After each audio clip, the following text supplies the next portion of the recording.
L'endroit qu'il trouva était une colline en haut de laquelle poussaient un chêne et un frêne. Leurs troncs étaient si proches l'un de l'autre qu'ils se frottaient et produisaient une étrange musique. Lorsque l'odeur de la viande cuite monta dans les airs, deux jeunes coyotes qui passaient par là eurent aussitôt envie d'un bon repas de lapin rôti. Oh, salut à toi, Laï. N'entends-tu pas ce que les arbres ont à te dire? Je n'entends rien du tout quand je mange. Je peux te traduire si tu veux. Les deux arbres disent: donne-nous quelque chose à manger, et en échange, nous te ferons un cadeau d'une valeur inestimable. C'est vrai? Tu vois cette fourche, à l'endroit où les deux troncs se rencontrent.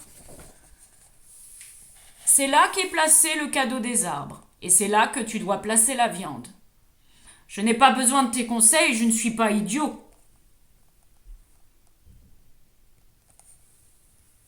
Yo! Qu'est-ce que ça veut dire? Que deux coyotes plus rusés qu'Iktomi vont faire un bon festin. Ah non, soyez bons, mes cousins, laissez-en un peu pour moi. Mais les coyotes se contentèrent de ricaner avant de dévorer les 4 lapins bien gras sous le regard du pauvre Iktomi.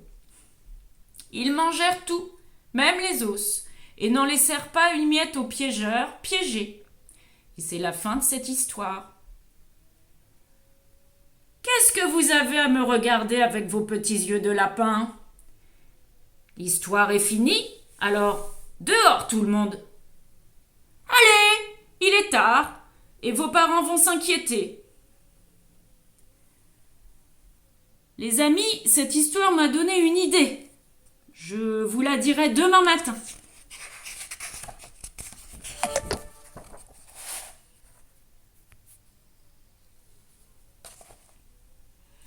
Ainsi, le lendemain matin, lorsque les 4 enfants eurent fini d'aider leur mère à laver les bols et nettoyer le tipi.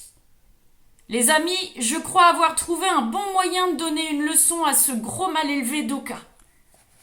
Il va nous falloir un sac, du miel et le courage d'aller parler avec notre sorcier.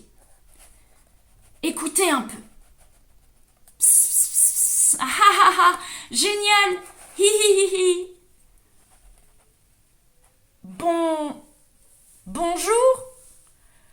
Tu ne trouves pas que c'est une belle journée de printemps? Crois-tu que les bisons seront nombreux cet été?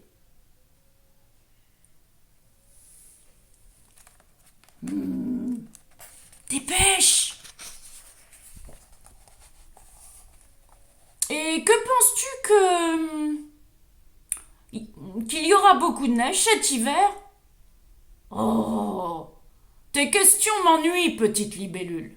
Retourne jouer avec les enfants de ton âge.